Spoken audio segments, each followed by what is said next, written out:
Exactly 8 months after my publicized, uncontested divorce was finalized, I was sitting at a private corner table on the terrace of an ultra-exclusive steakhouse in Buckhead, Atlanta, sipping a perfectly chilled dirty gin martini. The warm southern sun was rapidly setting, casting a brilliant golden hour glow over the luxurious patio where the city's black corporate elite gathered to network and be seen.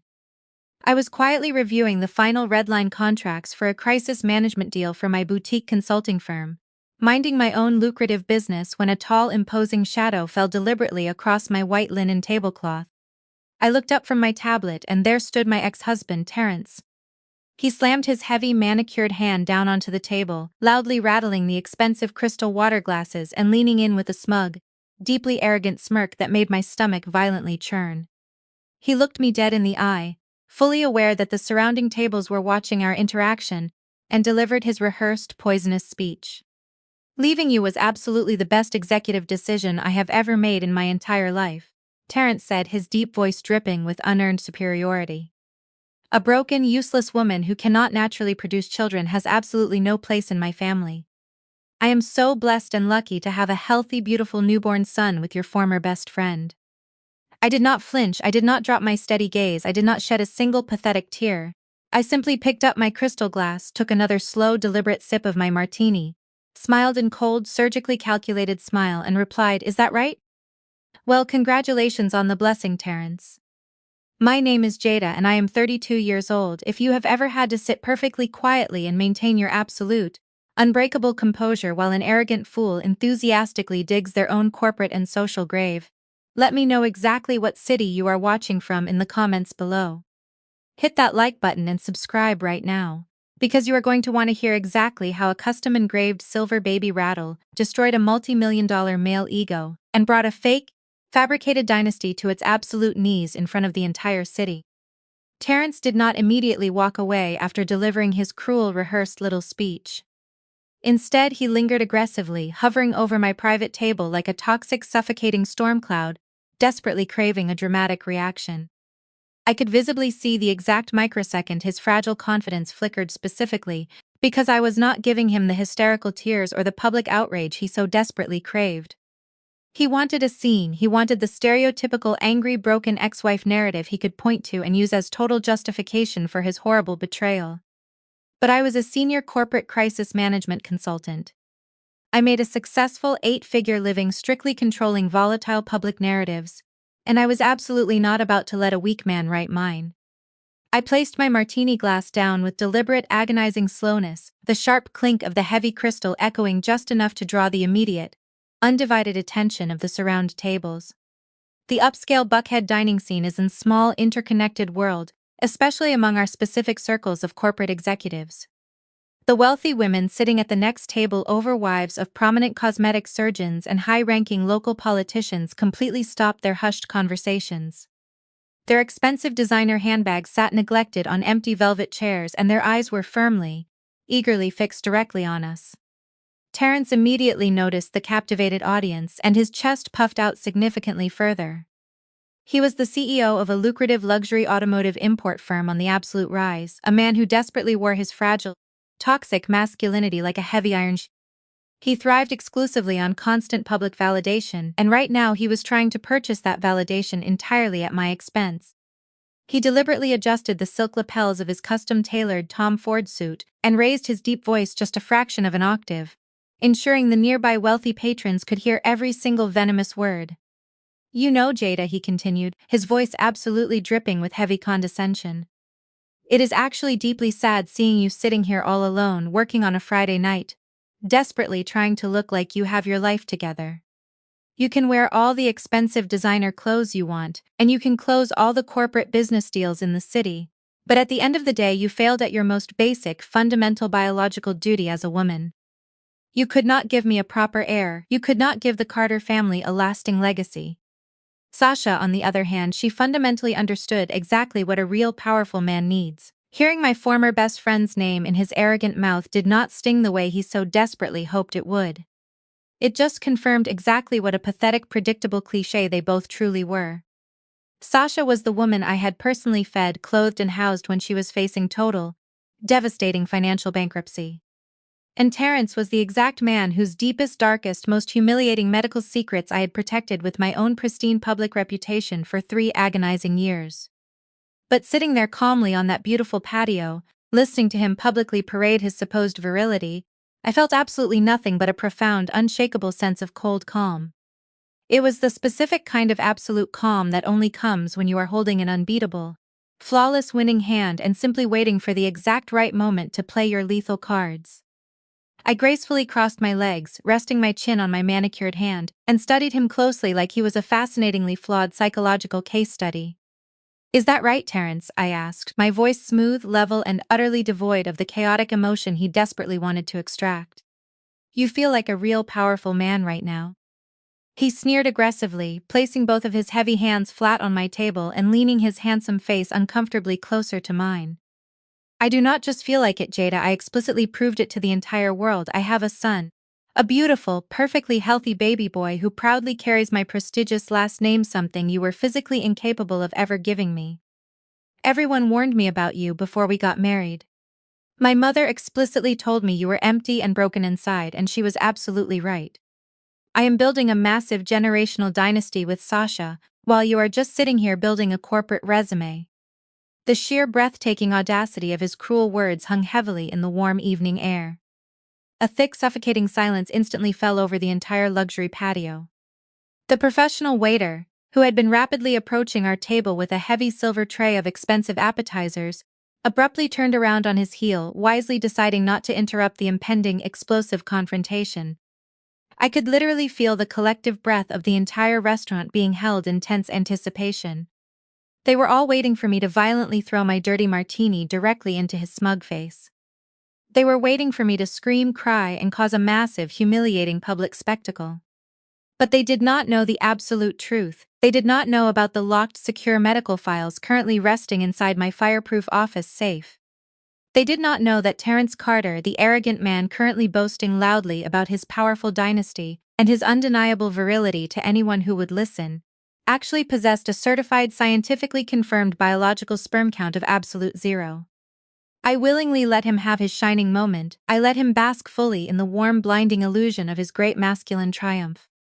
Because I knew exactly how spectacular, violent, and utterly devastating the inevitable fall was going to be. His arrogance was a towering, fragile structure built entirely on a weak foundation of absolute, pathetic lies, and he had absolutely no idea that I firmly held the digital detonator in the palm of my hand. "Well," I said, intentionally keeping my tone conversational and delightfully light, "I am genuinely thrilled for you, Terrence, I really am. It takes a very special, unique kind of man to blindly accept absolutely everything he is handed without ever questioning the biological source. I sincerely hope you and Sasha are enjoying your perfect fabricated little family. Send my warmest regards to the new baby." My dismissive, unbothered tone deeply infuriated him. He absolutely hated that I was not shattered into a million pieces.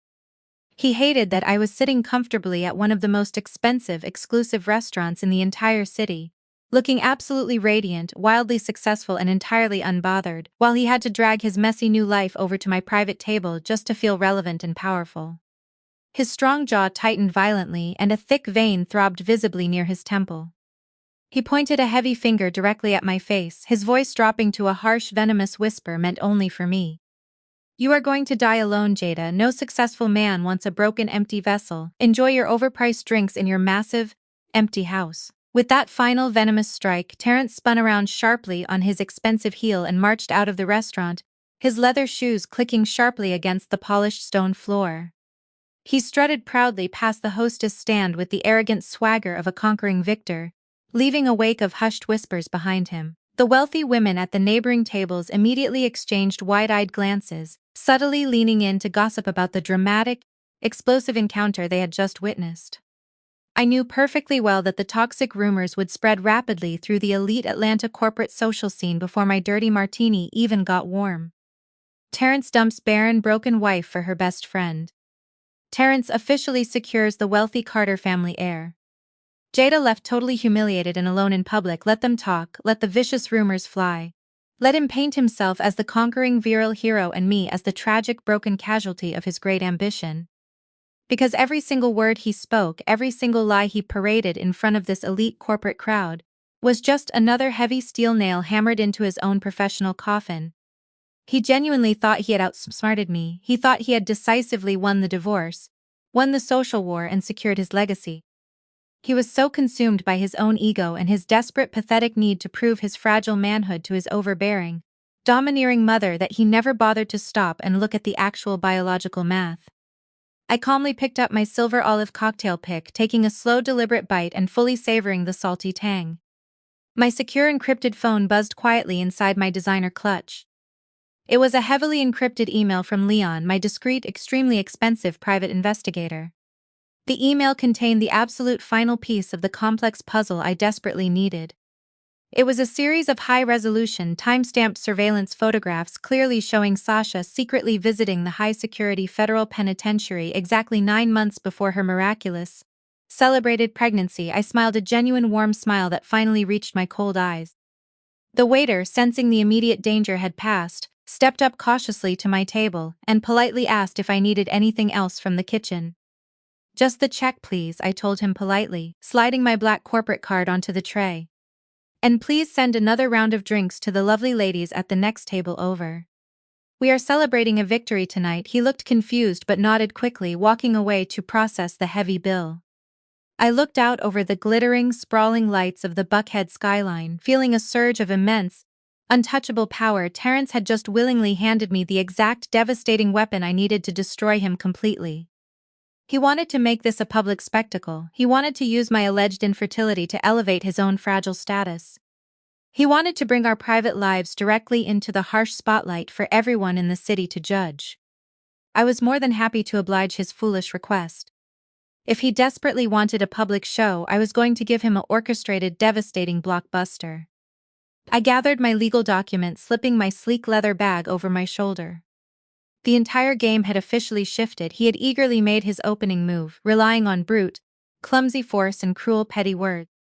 But I was a senior crisis manager. I was playing the long game, relying exclusively on hard, undeniable facts and indestructible medical evidence. His public mockery was not an insult. It was a formal, engraved invitation to violently tear down his fragile, fake kingdom brick by pathetic brick. As I waited patiently by the glowing valley stand for them to bring my custom black sedan around, my analytical mind drifted briefly to the real, toxic orchestrator behind Terrence's horrible behavior: his mother, Miss Brenda Carter. Terrence was a 35-year-old grown man successfully running a luxury import company, but he still operated entirely under the massive, suffocating shadow of his mother's toxic expectations.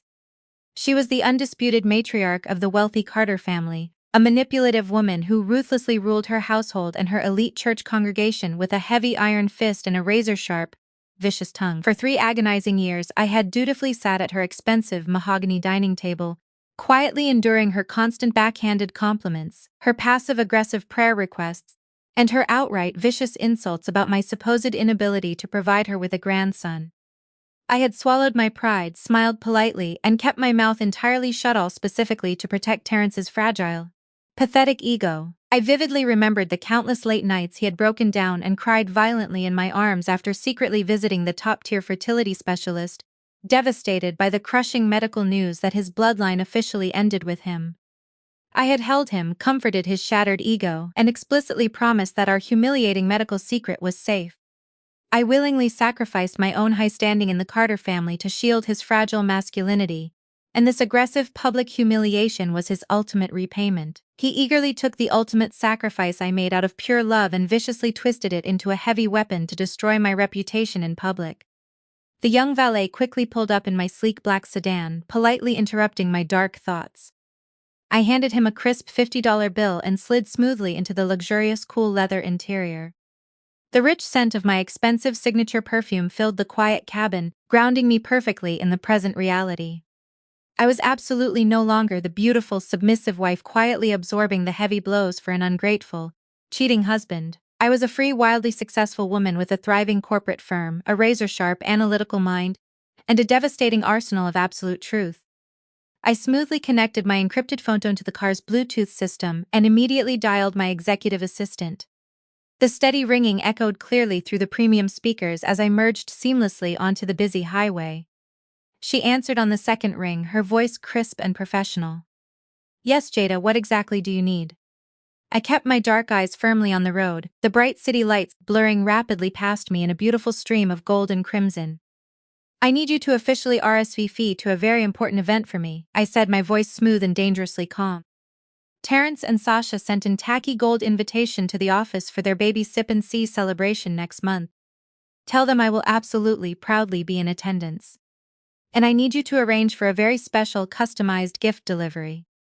I need a solid silver baby rattle custom engraved, and I need the hollow handle to securely hold a heavy-duty USB drive. Consider it an interactive corporate presentation. We are going to make a massive unforgettable impact. Consider it done, she replied smoothly, not questioning the unusual specific request for a single second. I ended the secure call and let the beautiful quiet silence wash over me. Terrence truly thought the absolute worst thing he could ever do to me was leave me for my best friend. He was completely mathematically wrong. The absolute worst thing he could possibly do was declare a public war on a senior crisis management consultant who knew exactly where every single one of his biological and corporate skeletons was buried. The restaurant ambush was just the beautiful, chaotic beginning. I was going to let him deeply enjoy his fake victory lap. I was going to let him bask warmly in the false fabricated adoration of his elite peers and his domineering, toxic mother, because the absolute undeniable truth was rapidly coming for him, and it was absolutely not going to knock politely. It was going to kick the heavy front door off the hinges and burn his fake legacy entirely to the ground. As I gripped the heavy leather steering wheel, letting the perfectly chilled air conditioning wash over my tense body, my sharp mind snapped back to exactly what had happened mere moments before I walked proudly out of the luxury steakhouse. Terrence had strutted away feeling like a massive absolute champion. But the aggressive public ambush was not actually over. Before the waiter could even return with my corporate card to officially pay the heavy bill, a heavy, deeply suffocating hand had clamped down on the back of my velvet chair. It was his mother, Miss Brenda Carter. Terrence had eagerly played his pathetic, rehearsed part perfectly, but he was always just the weak opening act. The main deeply toxic event was always his mother. Miss Brenda materialized right beside my private table like a dark, heavy storm cloud wrapped tightly in a custom-tailored lilac church suit. She smelled overwhelmingly of strong peppermint candies and extremely heavy, expensive floral perfume, a specific, suffocating scent that used to trigger an immediate heavy anxiety response deep in my chest. Tonight, however, it just smelled like pure, pathetic desperation. She did not bother to sit down or offer a polite civil greeting. She simply loomed over me, placing her heavily manicured hands perfectly flat on the white tablecloth, her thick gold bracelets clanking loudly and against the fine china. You always did know exactly how to make a massive, embarrassing public spectacle of yourself, Jada, she said, her harsh voice pitched perfectly to slice through the ambient noise of the restaurant without technically counting as an unseemly shout.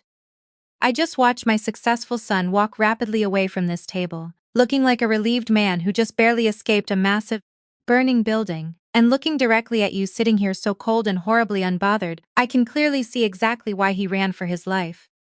I did not graciously offer her an empty seat. I did not offer her a polite submissive smile. I simply looked slowly up at her from my tablet and waited, intentionally letting her fill the tense silence with her own massive toxic bitterness. She absolutely hated when I did that. Miss Brenda thrived on an aggressive emotional reaction. She was a manipulative woman who ruled her megachurch congregation and her entire wealthy family with a heavy iron fist, demanding total, unquestioning submission from everyone trapped in her toxic orbit. For years I had been the dutiful, supportive daughter-in-law, violently biting my tongue and shrinking myself specifically to fit neatly into the tiny, suffocating box she had assigned me. But the official divorce papers had violently burned that tiny box to absolute ashes, and she had absolutely no power or leverage over me anymore. It is a true blessing from God that he finally opened his eyes to the absolute truth. She continued aggressively, leaning much closer so I could clearly see the rigid, harsh lines of thick makeup heavily caked around her mouth. For 3 agonizing years I watched my brilliant son wither away in a terrible marriage to a broken woman who could not even perform her most basic, fundamental biological function. A barren womb is a curse from God, Jada. I prayed over you. I had the highest elders of the church explicitly pray over you. But the Lord absolutely does not bless a bitter, empty heart. You almost ruined the prestigious Carter bloodline with your stubborn pride. You almost ended our powerful family name because you arrogantly refused to admit that you were completely, hopelessly broken. I kept my professional expression entirely blank, maintaining steady, unbreakable eye contact. The massive, glaring irony of her cruel words was so thick it was almost entirely suffocating. She stood there in public, loudly condemning me for a humiliating medical condition I did not even possess. If the wealthy women at the surrounding tables had been closely listening to Terence before, they were completely, deeply enthralled now, hanging on to every single venomous word spilling from Miss Brenda's lips. They were looking at me with that sickening, horrible mixture of deep pity and harsh judgment, safely assuming that I was a tragic broken figure, a discarded woman whose body had entirely failed her. But here is the absolute, undeniable medical truth, the explicit, heavily documented truth that I had kept securely locked away in a massive, fireproof vault of my own careful making. I was not infertile, there was absolutely nothing biologically wrong with my body. I was perfectly healthy, active, and perfectly biologically capable of carrying a healthy child. The deeply broken vessel, the absolute dead end of the great Carter bloodline, was absolutely not sitting in my velvet chair. It was the arrogant man who had just strutted proudly out of the restaurant. Terence Carter explicitly possessed a severe medical condition called non-obstructive azoospermia. His official biological sperm count was exactly 0. It was not a low count, it was not a minor motility issue that could be easily fixed with expensive vitamins, stress reduction, or cutting-edge fertility treatments. It was an absolute, scientifically confirmed biological impossibility. His body simply did not produce the necessary cells to ever create a life. I vividly remembered the dark, heavy day we officially got the devastating diagnosis as clearly as I remember my own name. We were sitting nervously in Dr. Evans' pristine, expensive white office, and the air had felt so heavy it was genuinely hard to breathe. The experienced doctor had professionally delivered the terrible news with clinical sympathy, slowly sliding the official undeniable lab test results across the heavy wooden desk. I had immediately reached out and gently held Terence's hand, expecting him to squeeze firmly back. Instead, he had violently snatched his hand away, his handsome face violently twisting into a horrifying mask of pure, absolute devastation. He had broken down, violently sobbing in the private hospital parking lot, beating his heavy fists against the leather steering wheel of his luxury imported car. He cried loudly, telling me he felt like less of a man. He told me he could never face his domineering mother, never face the successful men in his elite fraternity, and absolutely never face his powerful automotive business partners if they ever knew the deeply humiliating truth. In our elite corporate community, there is an immense, crushing pressure placed heavily on the public image of the strong, successful black man. Fertility is often completely unfairly equated with raw masculinity and undeniable corporate power. Terence was absolutely terrified that if the truth ever came out, his luxury automotive import firm would suffer, and he would instantly become a laughingstock.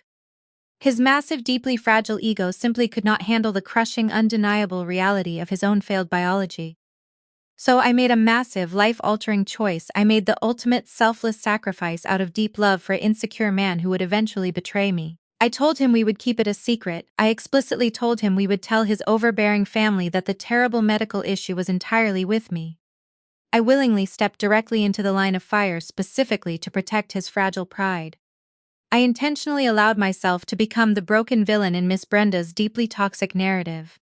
For 3 long, agonizing years I silently absorbed every single harsh insult, every snide remark, and every passive-aggressive public prayer request made directly in front of the entire mega-church congregation.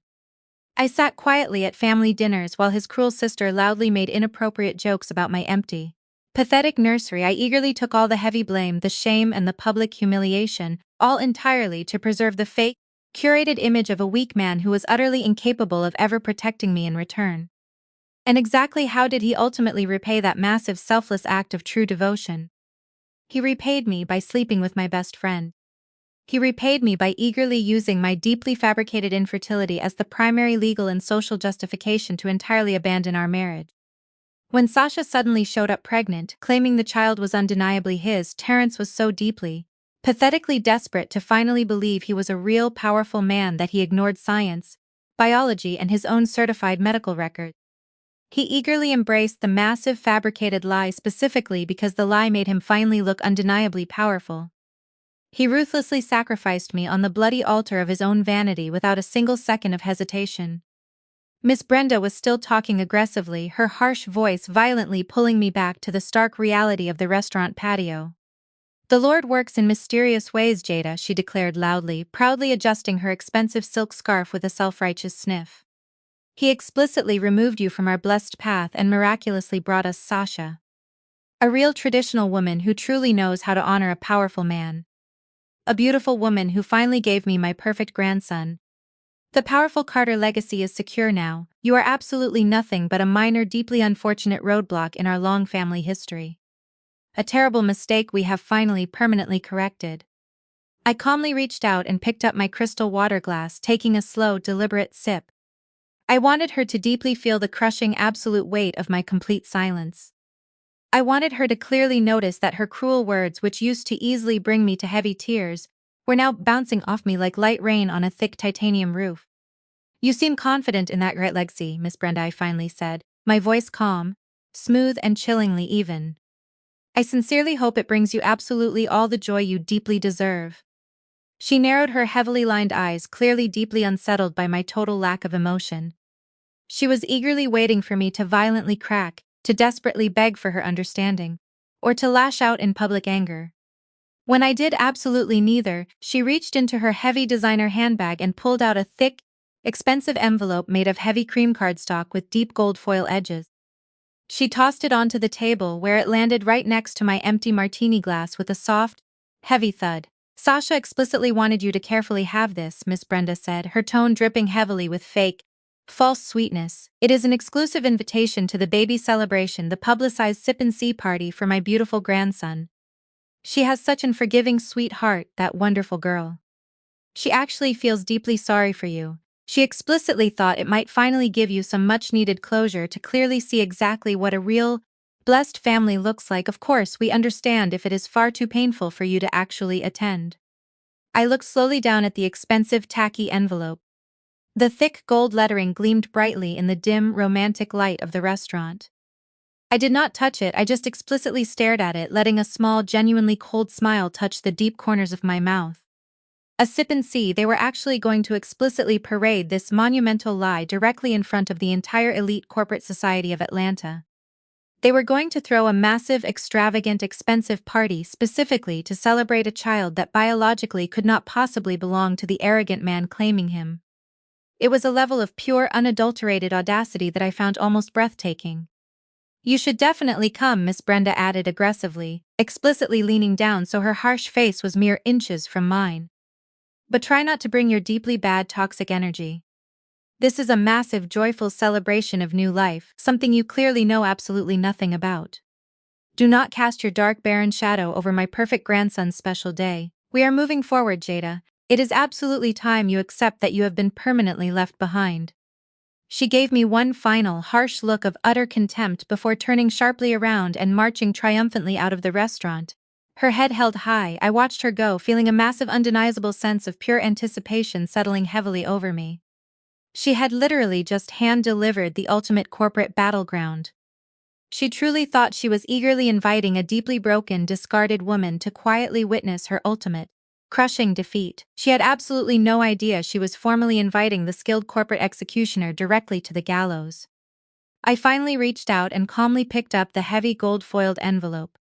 I seamlessly slipped the invitation into my clutch alongside my encrypted corporate phone and my black credit card. They believed they had won because they only saw the superficial surface of the complex game. They did not realize I had been playing a different, advanced sport. As I drove toward my sleek minimalist townhouse, my secure phone buzzed again. It was Leon confirming his arrival at my office for early tomorrow morning. When I sat at my sleek glass desk the next day, Leon smoothly walked in, holding a thick black leather folder. He took a seat in the velvet chair across from me, his expression entirely unreadable. He did not offer any pleasantries, he simply placed the black folder securely on the desk and slid it slowly across the smooth glass until it rested right next to Sasha's tacky gold invitation. "You were absolutely right to look deeper into her background, Jada," Leon said, leaning back in his chair and crossing his strong arms. "Sasha covered her tracks fairly well when it came to her local Atlanta medical appointments, but she was remarkably sloppy when it came to her restricted federal visitation logs. Visitation logs? I asked, raising a sharp eyebrow as I reached for the thick, heavy folder. I flipped the heavy cover open. The very first page was a detailed, explicitly confirmed timeline cross-referencing the exact date of Sasha's baby delivery with the exact estimated window of conception. According to the official hospital records, the baby was born perfectly full term. That meant conception happened exactly around the same time Sasha made multiple documented visits to a high-security federal penitentiary. The biological father isn't a random mistake, Leon stated calmly. It's Marcus Terrence's disgraced toxic former business partner. The same man currently serving 8 years in federal prison for embezzling millions from Terrence's own automotive import firm. Sasha was sleeping with him the entire time before he got securely locked up. I stared at the explicit prison visitation logs, a deeply cold, calculated smile finally breaking across my face. Terrence was not just happily raising another man's child. He was proudly financing the legacy of the exact man who had nearly destroyed his corporate empire. Checkmate. I stared closely at the explicit certified prison visitation logs, a deeply cold, calculated smile finally breaking across my face. Terrence was absolutely not just happily raising some random anonymous man's child. He was proudly financing the lasting legacy of the exact man who had nearly destroyed his corporate empire. Marcus, Terrence's disgraced former business partner, the man who had ruthlessly embezzled over $4 million from Terrence's luxury automotive import firm before federal agents finally dragged him out of the corporate boardroom in heavy steel handcuffs. Sasha had been actively, enthusiastically sleeping with Marcus the entire time before he was securely locked away. This is completely, utterly flawless, Leon, I said softly, tracing the heavy black ink of the official federal prison logs. This is not just a personal scandal, this is an absolute corporate and social death sentence. When Terrence's elite automotive investors find out he is proudly raising the biological son of the exact convicted felon who embezzled their corporate funds, they will immediately pull every single dollar of their remaining capital. Leon nodded sharply, closing the heavy black folder. He is walking around proud, oblivious to the fact that he is eagerly parading a ticking time bomb in front of his entire corporate network. How exactly do you want to handle the deployment? I am attending their publicized sip and see party next weekend, I replied, my voice carrying the absolute, unbreakable authority of a senior crisis management consultant prepared to execute a hostile takedown. Terrence loves making a public spectacle. He wants an audience. I am going to make sure he has the absolute biggest audience of his entire pathetic life. The next 2 weeks passed with absolute surgical precision. I did not engage in any petty social media gossip, and I did not respond to the passive-aggressive text messages Sasha sent, pretending to check in on my emotional state. I focused entirely on my lucrative corporate clients and carefully orchestrating the ultimate tactical strike. My executive assistant successfully procured the customized gift I requested, and beautiful, heavy, solid silver baby rattle, custom engraved with the Carter family crest. But the thick, ornate silver handle was secretly hollow, containing a heavy-duty encrypted USB drive carrying the certified medical files of Terrence's 0% sperm count, perfectly cross-referenced with Sasha's detailed federal prison visitation logs. The anticipated day of the sip and see finally arrived. I did not dress like a broken, deeply depressed ex-wife coming to desperately beg for closure. I dressed like an absolute apex predator prepared for a high-stakes corporate boardroom execution. I wore a perfectly tailored sharp emerald green designer suit that hugged my athletic frame perfectly, paired with aggressive black stiletto heels. My makeup was flawless and my hair was pulled back into a severe sleek style that screamed undeniable, untouchable power. I arrived at Terrence's massive, heavily mortgaged new mansion in the exclusive suburbs of Atlanta right at the absolute peak of the party. The sprawling driveway was packed with expensive luxury vehicles, Mercedes, Bentleys, and custom Range Rovers belonging to Terrence's wealthy automotive investors and Miss Brenda's elite church elders. The heavy front doors were thrown wide open and the loud, obnoxious sound of a live jazz band echoed from the backyard patio. I handed my keys gracefully to the valet, picked up the beautifully wrapped, expensive gift box containing the silver rattle, and walked confidently through the grand entryway. The moment I stepped onto the expansive back patio, the ambient noise in my immediate vicinity vanished. A massive, heavy hush rippled rapidly through the elite crowd as people immediately recognized me. Whispers erupted instantly, spreading like aggressive wildfire across the manicured lawn.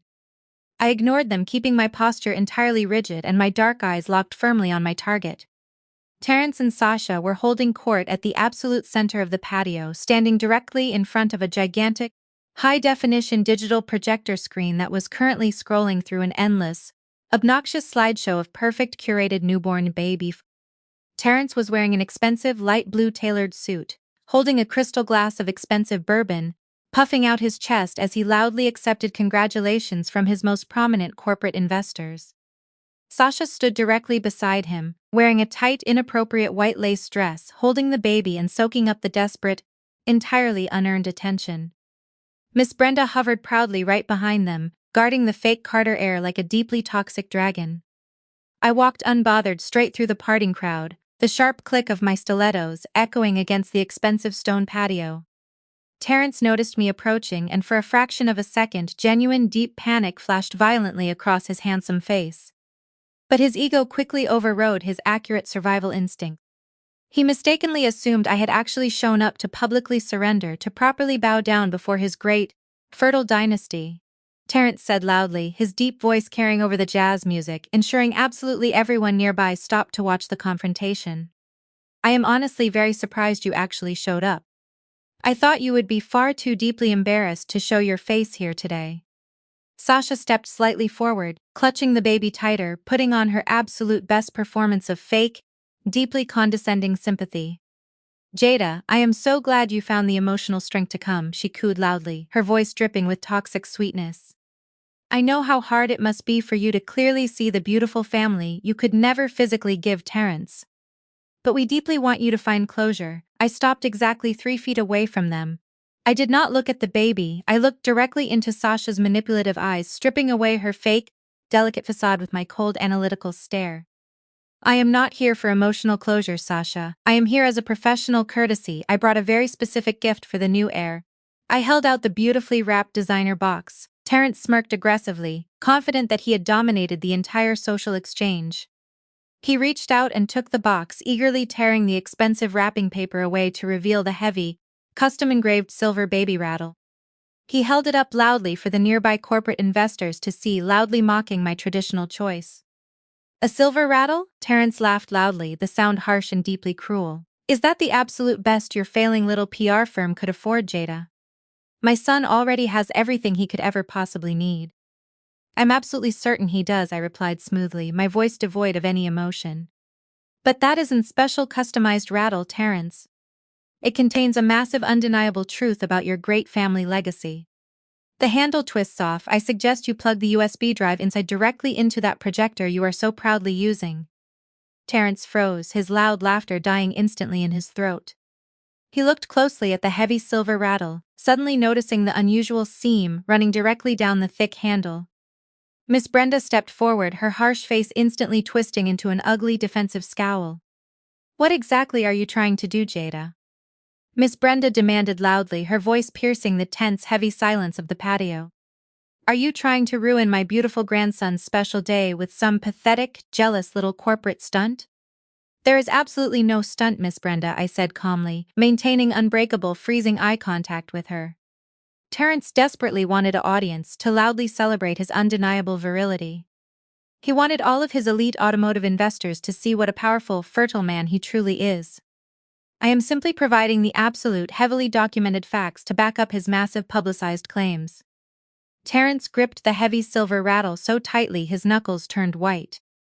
He was an arrogant man, but he was not entirely stupid. He could clearly see the absolute, unbreakable confidence radiating from my posture. He deeply knew I was an expert crisis manager, and he suddenly violently realized I would absolutely never walk into a massive, hostile crowd unless I possessed the ultimate undeniable kill shot. I am not plugging anything into my system, Terrence hissed, his deep voice dropping to a harsh, terrified whisper meant only for me. Get out of my house, Jada. Get out before I have security physically drag you out. I smiled gently, a cold surgical smile. You do not have to plug it in, Terrence, because as a skilled crisis manager, I absolutely never rely on a single point of failure. I calmly reached into my tailored suit jacket, pulled out my secure encrypted corporate smartphone, and smoothly pressed a single pre-programmed button. I had paid a skilled, expensive tech specialist exactly $5,000 specifically to temporarily hijack the unsecured Bluetooth and Wi-Fi network running his outdoor projector. The obnoxious slideshow of perfect newborn baby photos abruptly vanished from the digital screen behind them. The screen went completely startlingly black for 2 heavy seconds. The elite crowd gasped loudly in confusion, then the screen violently illuminated with a massive, high-definition image of Terrence's official, certified medical file from the private Atlanta fertility clinic. The bold, undeniable black letters spelling out non-obstructive zoospermia and 0% biological sperm count were magnified to absolute proportions, towering over the entire luxury patio for every single investor and church elder to clearly read. A profound, absolutely deafened silence crashed heavily over the entire backyard. Terrence stopped breathing, his handsome face drained entirely of all color, turning a horrifying, sickening shade of pale gray. He turned around very slowly, staring up at the massive, undeniable medical proof of his complete biological barrenness. "That is the absolute truth you forced me to hide for 3 agonizing years, Terrence," I stated loudly, my voice carrying clearly, echoing off the expensive stone walls of the mansion. "You are completely, biologically incapable of producing a single viable cell. You used my fake, heavily fabricated infertility to eagerly justify abandoning our marriage. But you are claiming a child that scientifically undeniably cannot be yours." Sasha let out a loud, high-pitched theatrical scream of pure panic, desperately trying to grab the remote control to turn off the projector. But she was far too late. The image on the screen smoothly shifted, instantly displaying the detailed, federally certified prison visitation logs. And for your wealthy automotive investors in the audience who are wondering exactly whose child they are currently celebrating, I continued seamlessly, my voice absolutely cutting through the chaos like a heavy steel machete. "I would suggest you look very closely at the federal visitation records currently on the screen. Sasha has been making regular, deeply intimate visits to the maximum security federal penitentiary.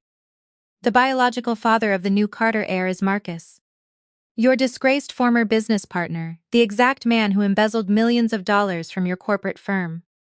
The absolute unmitigated chaos that instantly erupted across that luxurious backyard patio was entirely biblical in its proportions. The collective gasp from the elite judging crowd was so loud it actually drowned out the live jazz band, which stumbled to a complete awkward halt.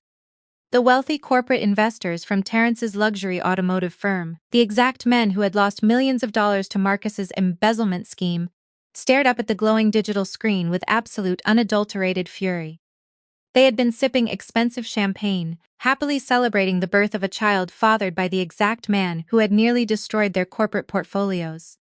One of the senior lead investors, a ruthless older corporate executive named Richard, slammed his expensive crystal glass down onto a nearby cocktail table, shattering it completely. He pointed a heavy finger directly at Terrence, his face turning an angry, volatile shade of deep red. "Is this some kind of sick, twisted joke, Terrence?" Richard roared aggressively, his voice dominating the patio. "Are you actively proudly raising the biological son of the exact convicted felon who stole $4 million from our corporate accounts? Are you financing the family of a federal inmate with our corporate profits?" "Richard, please wait, it is an absolute lie." Terrence screamed desperately, his deep voice cracking violently as total panic overwhelmed his fragile system. He grabbed Sasha's arm, shaking her violently. "Tell them it is a lie, Sasha. Tell them he is my son," but sheer was for unadulterated terror. The digital screen behind them had flawlessly cycled to an explicit time-stamped photograph of Sasha passionately kissing Marcus inside the federal penitentiary visitation room. The undeniable photographic evidence was damning. She could not manipulate her way out of high-definition federal surveillance photos. She looked at the furious, disgusted faces of the wealthy investors, and then she looked down at the expensive designer shoes she was currently wearing, shoes purchased entirely with Terrence's company money. I didn't mean for this to happen," Sasha finally whimpered weakly, her fake, delicate facade crumbling into pathetic, desperate tears. "Marcus got locked up and I had absolutely no money, Terrence. You were so desperate to finally be a father, I gave you exactly what you wanted. You wanted a legacy, I just let you believe what you so desperately needed to believe." Terrence visibly recoiled as if he had been physically struck by a heavy baseball bat.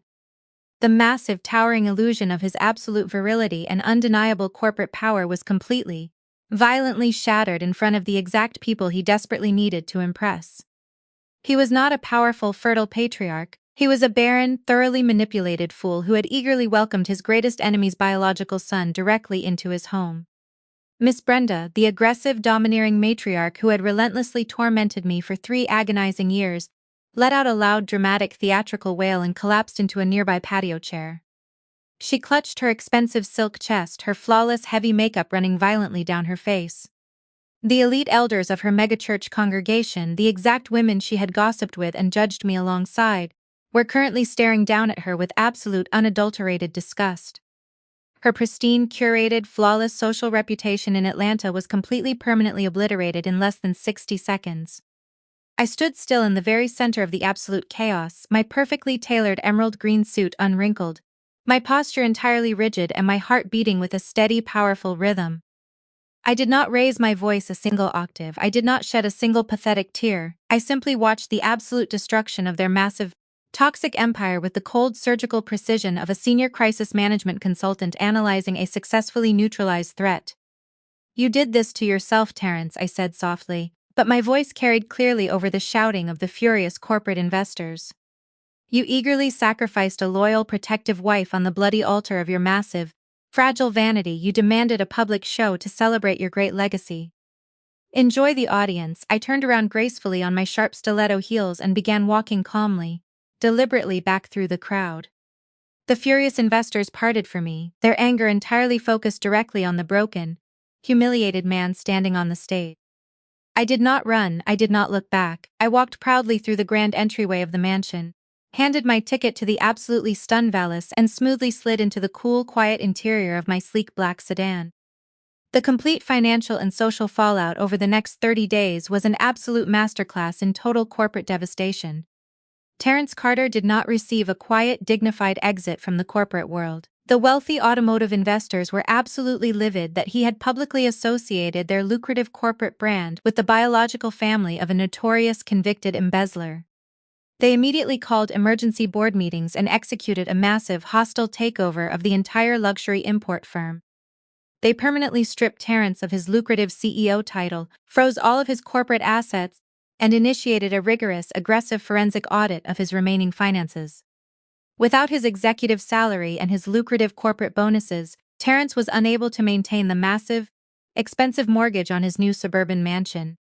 The bank quickly initiated aggressive foreclosure proceedings, stripping him of his fake, fabricated wealth. Sasha filed for expensive spousal support, desperately trying to bleed him dry, but the ironclad legal documents he had eagerly signed during our rushed divorce protected my assets and left him with absolutely nothing to offer her. She was ultimately forced to move back into a cramped, run-down apartment, raising her incarcerated lover's baby entirely on her own.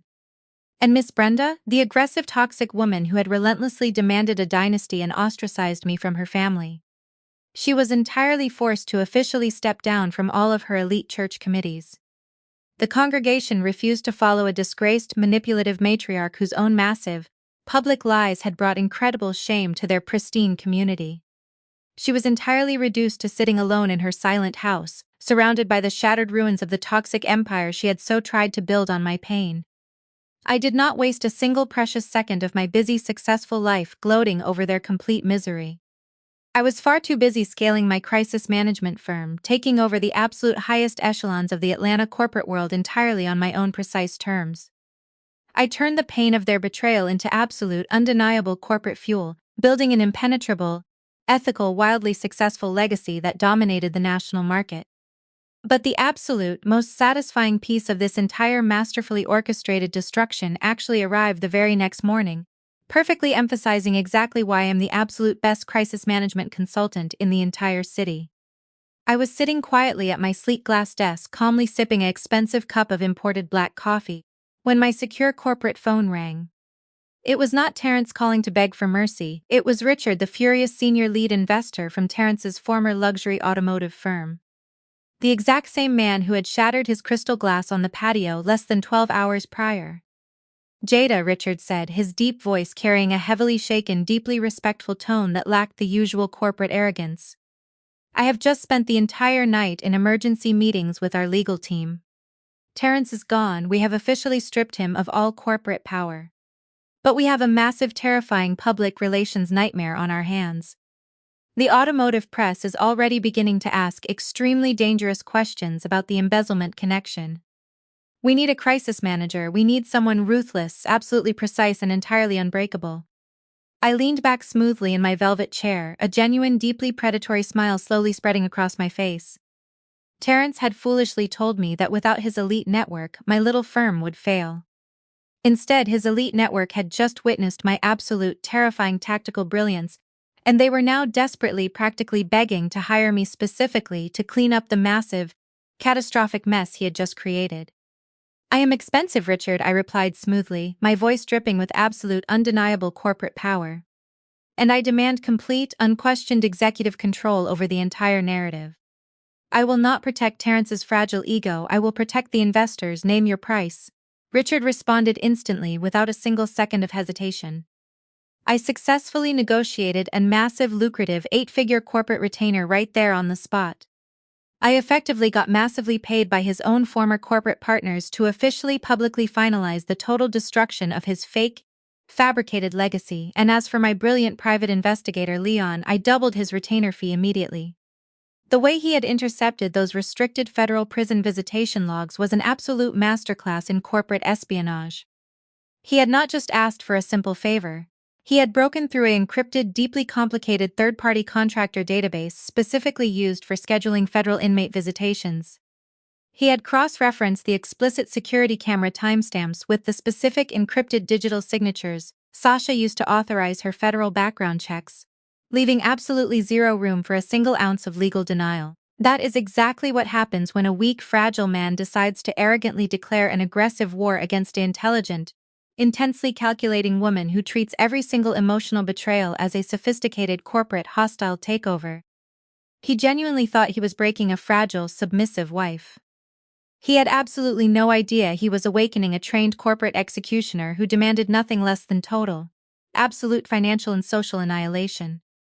3 months after the disastrous Sip and See party completely dismantled their fabricated lives, I was attending a highly exclusive invite-only charity gala hosted at the High Museum of Art in downtown Atlanta. I was wearing a stunning, custom-designed crimson gown, sipping expensive champagne, and politely discussing a massive new crisis management contract with a prominent state senator. The entire evening was flawless, a perfect testament to my unshakable professional success, until I felt a familiar, desperate presence hovering anxiously near the edge of my peripheral vision. It was Miss Brenda. She looked absolutely nothing like the domineering, arrogant matriarch who had confidently thrown that gold-foiled invitation at me in the steakhouse. Her once pristine lilac church suits were replaced by a plain, visibly dated black dress. Her posture was completely slumped, the heavy, self-righteous arrogance entirely drained from her aging frame. She was clutching a cheap imitation leather handbag, looking incredibly small and profoundly defeated. She waited nervously until the senator stepped away to greet a colleague, then she rushed forward, her hands trembling slightly as she reached out, desperately trying to touch my arm. "Jada, please," Miss Brenda pleaded, her voice cracking with undeniable pathetic desperation. "I know I have absolutely no right to approach you like this. But Terrence is completely ruined. The bank officially foreclosed on his home yesterday, and the automotive firm is threatening to file civil charges against him for negligence." Sasha took the baby and vanished the moment the alimony checks bounced. I have absolutely nothing left, the church elders have completely shunned me and my friends refuse to answer my phone calls. You are a powerful crisis manager now, you know exactly how to fix broken public narratives. I am begging you as a mother, please help us rebuild our family name. I did not step back, I did not raise my voice or cause a scene, I simply looked down at the desperate woman who had relentlessly tormented me for 3 long years, who had publicly humiliated me and aggressively championed the woman who destroyed my marriage. I looked into her pleading, tear-filled eyes and I felt absolutely zero sympathy. "You do not have a family name left to rebuild, Miss Brenda," I replied smoothly, my voice cold, precise and completely devoid of mercy. "You enthusiastically traded your loyal daughter-in-law for a fake fabricated legacy because you were far too blinded by your own toxic vanity to ever see the undeniable truth. You demanded a massive public audience to celebrate your great dynasty, and I simply provided the undeniable facts for the show. I am a crisis manager, yes, but I only protect investments that actually have value. Your son is a completely bankrupt, biological dead end, and your social currency is entirely worthless. Do not ever approach me in public again." I turned gracefully away from her shattered, weeping form and walked back into the glittering wealthy crowd, leaving her completely alone in the cold shadows of the massive museum. Before we conclude today's deep dive audio fiction experience into the clinical strategic mechanics of total corporate destruction, overcoming deeply toxic family dynamics and the absolute power of unshakable female independence, I want to leave you with one vital, absolutely non-negotiable moral and practical lesson. Never allow a deeply insecure, manipulative partner to convince you to absorb the heavy consequences of their own failures.